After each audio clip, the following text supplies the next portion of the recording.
और वृंदावन में पूज्यपाद पंडित श्री जगन्नाथ प्रसाद भक्तमाली जी का मंगलमय दर्शन उन्होंने किया, तो उस दर्शन में ही अपना अंतःकरण उन्होंने पंडित जी के चरणों में अर्पित कर दिया और स्वीकार कर लिया कि यहाँ किसी भी प्रकार का दंभ नहीं है, दिखावा नहीं है, यहाँ झूठ छल कपट नहीं है, यहाँ जो कुछ है एकदम खरी बात है, एकदम सच्चाई है।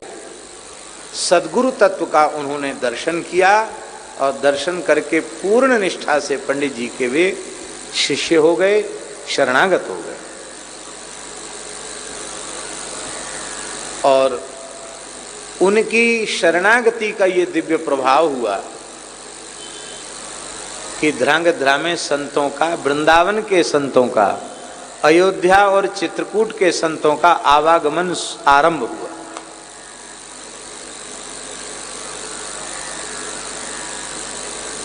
सबसे पहले पूज्य सद्गुरुदेव श्री गणेश दास जी भक्तमाली जी महाराज को श्री मोहनदास जी ही आग्रह पूर्वक ध्रांगध्रा लेकर के आए और उसके मूल में भी पूज्य पंडित जी महाराज की आज्ञा। श्री मोहन भाई जी ने पूछा कि आप तो ब्रज से जाते नहीं हैं, हम लोगों को गुजरात में सत्संग करना हो तो हम लोग कैसे करें, सब लोग यहाँ नहीं आ सकते, कोई महापुरुष का नाम बताइए। तो पंडित जी महाराज ने कहा कि बाबा श्री गणेश दास जी महाराज को मैं साक्षात भक्तमाल का स्वरूप ही मानता हूँ, उनमें और मुझ में भेद नहीं है, उनको ले जाओ। और महाराज जी के सामने प्रस्ताव किया गया। महाराज जी यहाँ पधारे और पधारे ही नहीं, शरीर बहुत शिथिल हो गया तो भी पधारते रहे और थोड़ा समय लेके नहीं आते थे, लगभग 1 महीने का समय लेके महाराज जी यहाँ पधारते थे। और ध्रांगध्रा, सुरेंद्र नगर, हलवद, मालिनियाद, मोरवी और कहाँ कहाँ, एक आध दिन राजकोट भी जाते थे, हैं? हाँ, राजकोट, केसोद, सब जगह महाराज जी पधारते, जहाँ जितना समय हो, 1-1, 2-2 दिन का। यात्राएं बड़ी सामान्य तरीके से होती थी, बहुत साधारण यात्राएं, बहुत सामान्य व्यवस्थाएं, अलग से कोई इस तरह से हॉल बुक नहीं किया जाता था। जहाँ जिस घर में बैठे हैं वहीं 10-20-50 लोग इकट्ठे हो गए, वहीं सत्संग हो गया। माइक वाइक की भी आवश्यकता नहीं रहती थी। इस प्रकार से महाराज जी यहाँ पधारते थे और पहली बार जब आए तो श्री मोहनदास जी से उन्होंने कहा, मोहन भाई पारिक जी से कहा कि गुजरात में लोग प्रचार बहुत करते हैं, हमारा प्रचार नहीं करोगे कि वृंदावन से कोई महात्मा आया है, किसी को बताओगे नहीं, सार्वजनिक मंच पर जाऊंगा नहीं, और महाराज का अमुक प्रकल्प चलता है, उसके लिए धन की आवश्यकता है, ये किसी के सामने नहीं कहोगे, हैं?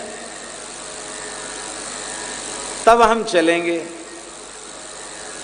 होता इसके विपरीत है, होता यह है कि हमारी व्यवस्था क्या होगी, हम कहाँ रहेंगे, कितने लोग इकट्ठे होंगे, हमारा कितना प्रचार प्रसार होगा, और हम इतने दिन के लिए वृंदावन छोड़ेंगे तो हमारी गौशाला चल रही है, हमारे अमुक काम चल रहे हैं, उसके लिए आपकी ओर से कितनी सेवा होगी।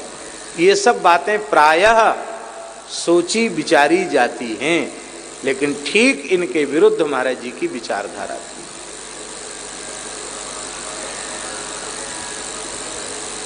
जो किराए के मकान में रहते थे उनके यहाँ चरण पड़े, उनके नए नए मकान बन गए हैं। अलौकिक लाभ तो जो हुआ सो हुआ, लौकिक लाभ भी इतना हुआ कि जिनके यहाँ साइकिल नहीं थी उनके यहाँ 4 पहिया की गाड़ी आ गई, ये लाभ भी हुआ। बातेलिया जी महाराज जी संपूर्ण जीवन बड़े राजा महाराजा, बड़े सेठ साहूकार बड़े धनी मानी व्यक्ति और नेता और बड़े ऑफिसर, इनसे जीवन भर अपने को बचाते रहे।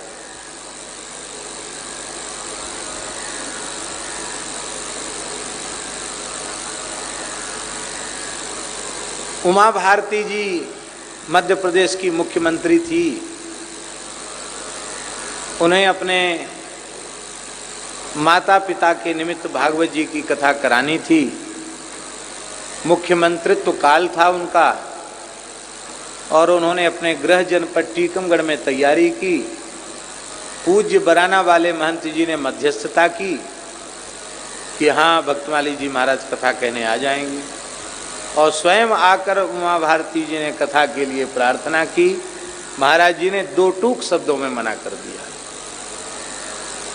नहीं, लोग सोचते हैं कि मुख्यमंत्री यजमान बनकर कथा करा रहा है, पूरी छुट्टी लेकर मुख्यमंत्री सामने बैठेगा, श्रोताओं के बीच में बैठेगा, तो उसको लोग, वक्ता लोग प्रायः उपलब्धि मानते हैं। पर महाराज जी ने कहा, ना रूप अच्छा है हमारा, ना रंग अच्छा है, ना आकृति अच्छी है, ना हमारे कंठ का स्वर अच्छा है, हम बहुत अच्छी आकर्षक कथा कहना नहीं जानते। आप बड़े लोग हैं, बड़ी व्यवस्था होगी, यहाँ तो नाम बड़े और दर्शन थोड़े, इसलिए आपके लिए उपयुक्त कथा नहीं होगी। आपके लिए भारतवर्ष का बड़े से बड़ा वक्ता बड़ी सरलता से उपलब्ध हो जाएगा, इसलिए मैं कथा कहने नहीं आ पाऊंगा।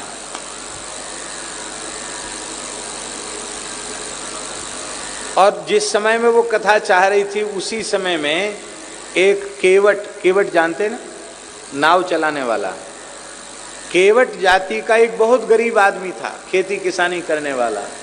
उसके आग्रह पर चले गए और उसके फूस के छप्पर के नीचे बैठकर कथा कहे, उसी जिले में उसी समय। लेकिन मुख्यमंत्री के यहाँ कथा कहने नहीं गए। सामान्य मध्यम वर्ग के लोग, गरीब लोग, वह उन्हें बहुत प्रिय थे। जैसे हमारे रघुनाथ जी, उनको कोलभील प्रिय थे, उनको बनवासी प्रिय थे, हैं? सबरी उनको प्रिय थी, केवट उनको प्रिय थे, निषाद उनको प्रिय थे। ठीक इसी प्रकार से पूज्य सद्गुरुदेव भगवान भक्तमाली जी, रघुनाथ जी के जैसा ही उनका स्वभाव, वे गरीब निवास थे। वे पधारे, पंडित जी के माध्यम से श्री नारायण दास जी भक्तमाली जी मामा जी की कृपा भी हुई। पूज्य श्री गोविंद दास जी महाराज भी यहाँ पधारे, और न जाने कितने संत, चित्रकूट वाले श्री रामायणी जी महाराज पधारे, श्री हर्षण कुंज वाले महाराज जी के परिकर श्री सूर्य प्रकाश दास जी महाराज वो भी पधारे। तो लगातार संतों की श्रृंखला यहाँ समय समय पर अपने पदार्पण से यहाँ सत्संग का लाभ देती रही। और आज भी लालजी भाई के यहाँ नित्य सत्संग होता है। कितने साल हो गए सत्संग होते होते?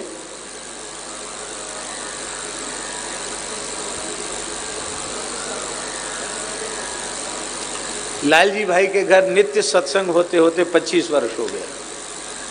और हाँ, तो 25 और 14 गिन लो, कितना हुआ? 39 वर्ष हो गए। 10-11 साल में स्वर्ण जयंती आ जाएगी धरांगध्रा के सत्संग की। आप सोचो, भले ही 10-5 लोग उपस्थित होते हों, लेकिन नित्य संकीर्तन का क्रम और नित्य सत्संग का क्रम चल रहा है। मालिनी आदि में भी नित्य कीर्तन और नित्य सत्संग का क्रम चल रहा है। हलवद में भी नित्य संकीर्तन, नित्य सत्संग का क्रम चल रहा है। यह वस्तुतः वर्तमान के अर्थ प्रधान भौतिक युग में, जहाँ सबका इष्ट, सबका आराध्य, सबका उपास्य तो रुपया बना हुआ है, धन बना हुआ है। कहने को हम रामकृष्ण के भक्त अपने को कहते हैं, पर ईमानदारी से देखें तो वंचक भगत कहाय राम के, किंकर कंचन कोह काम के। ये गोस्वामी जी ने अपने लिए नहीं कहा, तो अपने लिए, लेकिन हमारे जैसे लोगों के लिए कहा, किंकर कंचन कोह काम के। इनमहु प्रथम रेख जगमोरी, धींग धर्म ध्वज धंधक धोरी। तो हम लोग बड़े भाग्यशाली हैं जो इस कराल कलिकाल में हम लोगों को कल्याण का अत्यंत श्रेष्ठ, अत्यंत सरल, अत्यंत सहज और अत्यंत सुलभ मार्ग प्राप्त है। सत्संग का मार्ग प्राप्त है, भगवान नाम संकीर्तन का मार्ग प्राप्त है, कथा कीर्तन का मार्ग ये राजमार्ग है।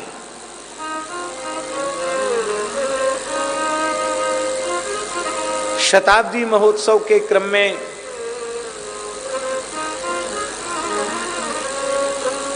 गुजरात में भी 2 आयोजन हुए बड़े।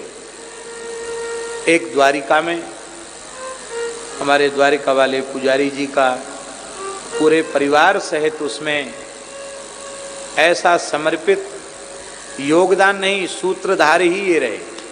सारी व्यवस्था ही इनके हाथ में थी, द्वारकाधीश जी के हाथ में व्यवस्था थी। बहुत सुख मिला। और दूसरा आयोजन द्वारिका के बाद मालिन्याद में हुआ। द्वारका से तो मालिन्याद आए थे, द्वारका से मालिन्याद आए, मालिन्याद में कार्यक्रम हुआ। उसी समय ध्रांगध्रा का भी एक विचार था, लेकिन पहले तो यह सोचा जा रहा था, जब शताब्दी महोत्सव मन में मनाने का विचार हुआ कि महाराज जी के 100 वर्ष पूर्ण हो रहे, उसको मनाया जाए, तो पहले तो ये विचार हुआ कि महीने में एक कथा कहीं भी, क्योंकि तैयारी भी करनी पड़ेगी, तो 12 महीने में 12 कथा आरंभ वृंदावन से करेंगे और वृंदावन में पूरा करेंगे। तो 2 कथा तो वृंदावन की हो गई और 10 कथा बाहर के स्थलों की हो गई। 12 महीने में 12 कथा करनी है। उन 12 कथाओं के लिए भी कोई बजट नहीं, कोई व्यवस्था नहीं,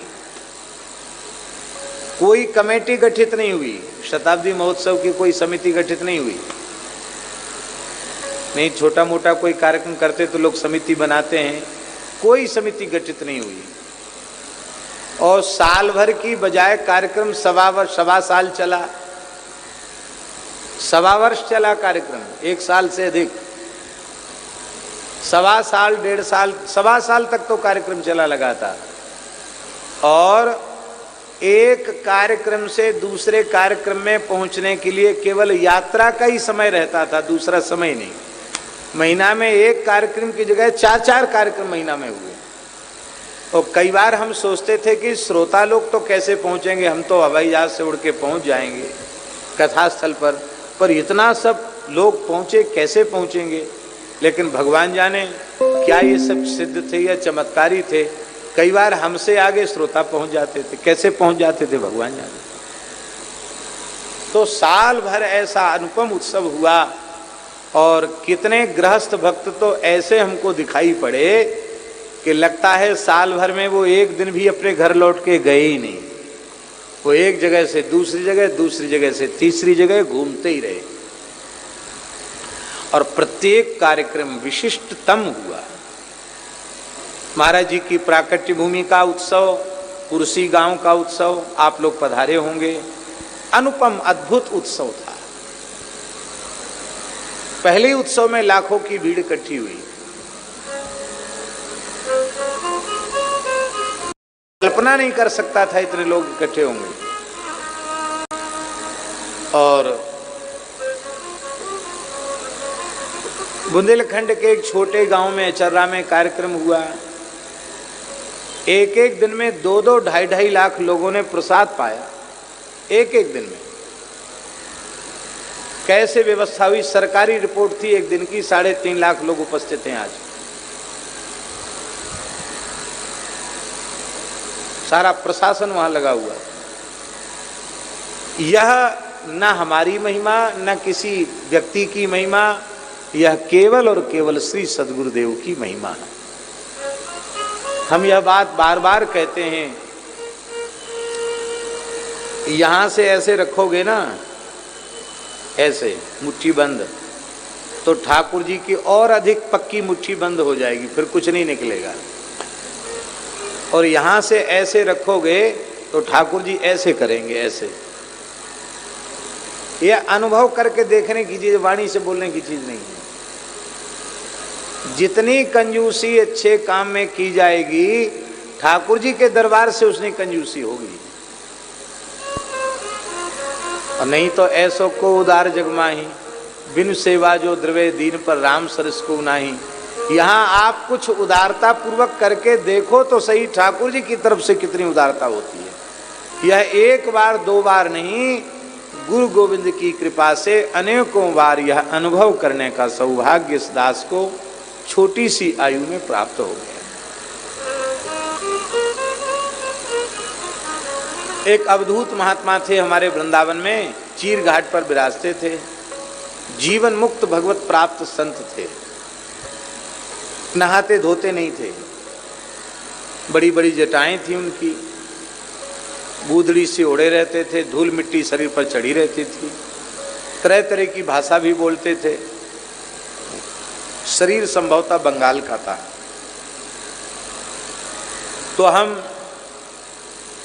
पहली बार एक संत के आग्रह पर उनका दर्शन करने गए। वृंदावन की परिक्रमा कर रहे थे, रात्रि के समय पहुंचे। चीरघाट में कोठरी में रहते थे। कोठरी थी 4-5 फीट तो लंबी थी और 3-4 फीट ही चौड़ी थी। इतना बड़ा कमरा था। उसमें 3 हिस्सा कागज पत्रों से भरा हुआ था। इतनी सी जगह थी, मुश्किल से 2 फुट लंबी 2 फुट चौड़ी जगह होगी, उसमें वो बैठे थे। हमको आश्चर्य हो कि तो कोठरी छोटी सी, मुश्किल से 3-4 फीट लंबी और उतनी ही चौड़ी, और उसमें भी इतना सामान भरा हुआ है। तो महात्मा के शरीर पर कपड़ा नहीं।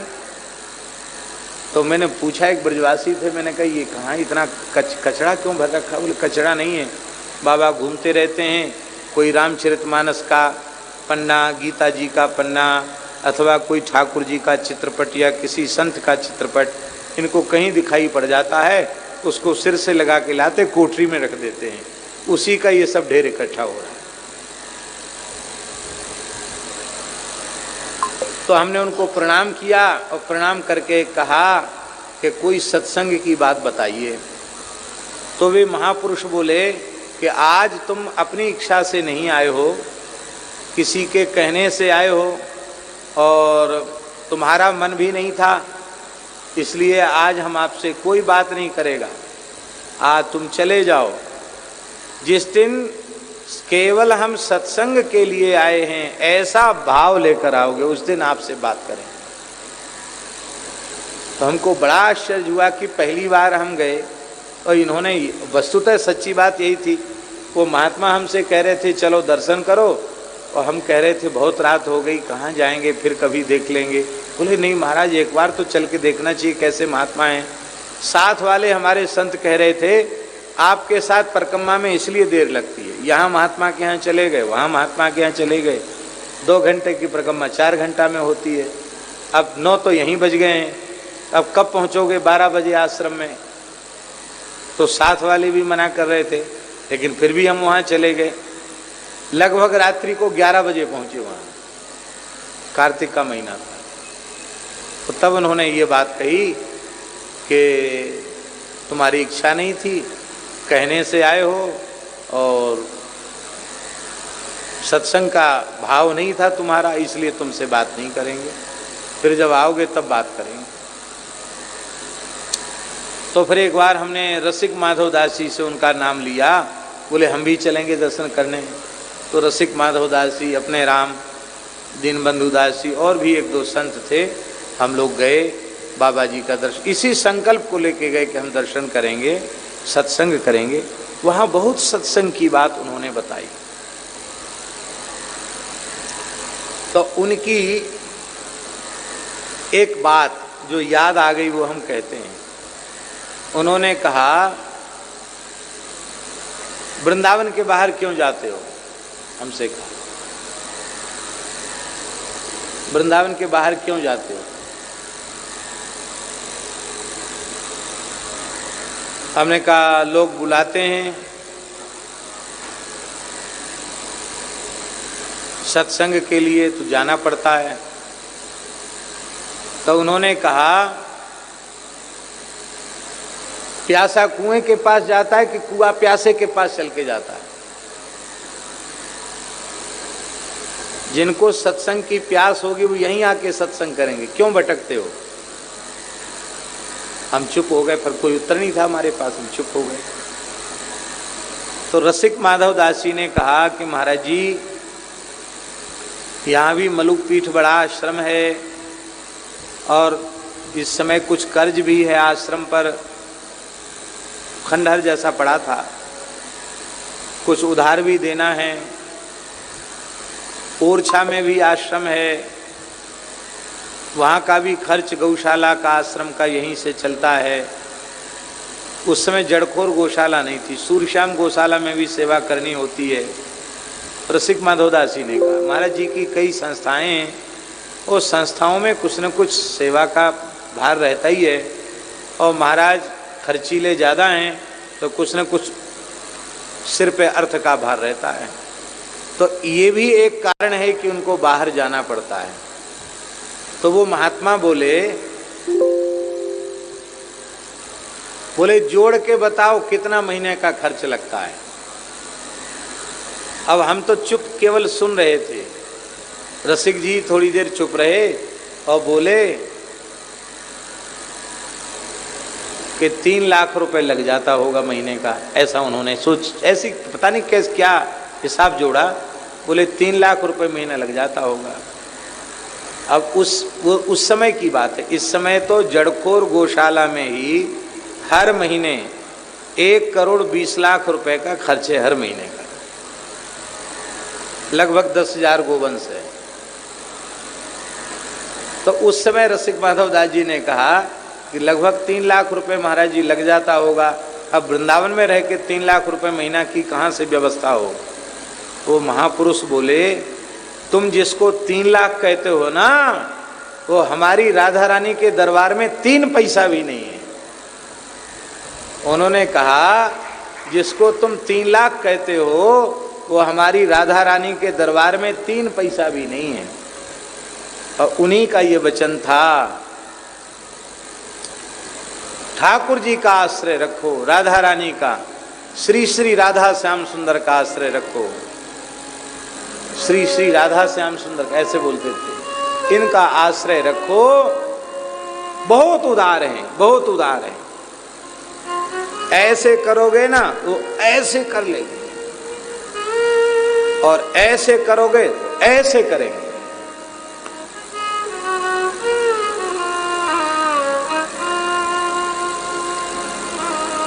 फिर मैंने उनको कहा कि महाराज जी कुछ हमारे वयोवृद्ध महापुरुष हैं, उनके लिए और संतों की आज्ञा से हमको जाना पड़ता है। बोले तो कोई बात नहीं, संतों की आज्ञा से जाना पड़ता, महापुरुषों के लिए जाना पड़ता है तो कोई बात नहीं। फिर एक ब्रजवासी को बुलाया उन्होंने, बोले कागज लाओ, कलम लाओ, इनका पता लिखो। उनको क्या मतलब, अवधूत महात्मा पता लिखने से क्या मतलब उनको?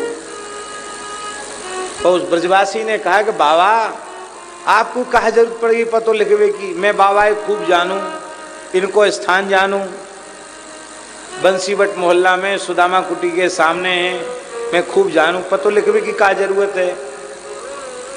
नहीं नहीं लिखो, पता लिखो, पूरा पता लिखो। पूरा पता लिखा। बोले फोन नंबर लिखो, उस समय मोबाइल नहीं चला था, फोन नंबर लिखो। तो लैंडलाइन वाला फोन नंबर भी लिखा। तो हमने पूछा, हमने कहा बाबा ये किस लिए लिख रहे हो? बोले हमको आना है मलुक पीठ। तो हमने कहा आपको आना है तो आप आज्ञा करो, तब हम आपको लेने आ जाएंगे। आपको पता लिखने की क्या? नहीं नहीं नहीं, हम अपने ढंग से आएंगे, तुम्हारे लाने से नहीं आएंगे, अपने ढंग से आएंगे। तो हमने कहा बाबा संकेत करो आप कब आएंगे। बोले आज के तीसरे दिन हम आ जाएंगे।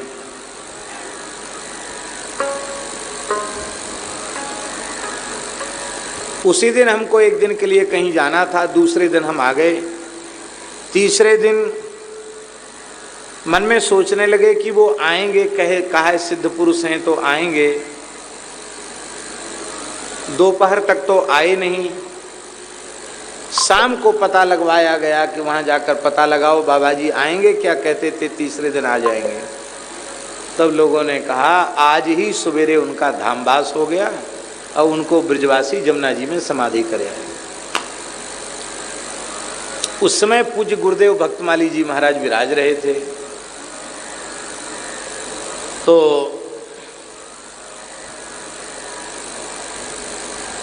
मैंने कहा महाराज जी ऐसे ऐसे। महाराज जी बोले महात्मा तो आ गए। महात्मा ने कह दिया ना कि तीसरे दिन आएंगे, तो महात्मा आ गए, ऐसे ही समझो कि महात्मा आ गए। इस घटना के कुछ समय बाद फिर महाराज जी का धामवास हो गया और एक भंडारा भी उन सिद्ध जी, उनका नाम हम लोगों को पता नहीं, उनके नाम का एक भंडारा भी मलुक पीठ में हुआ।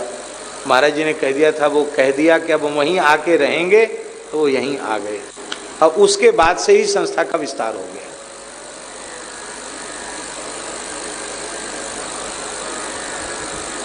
तो राम जी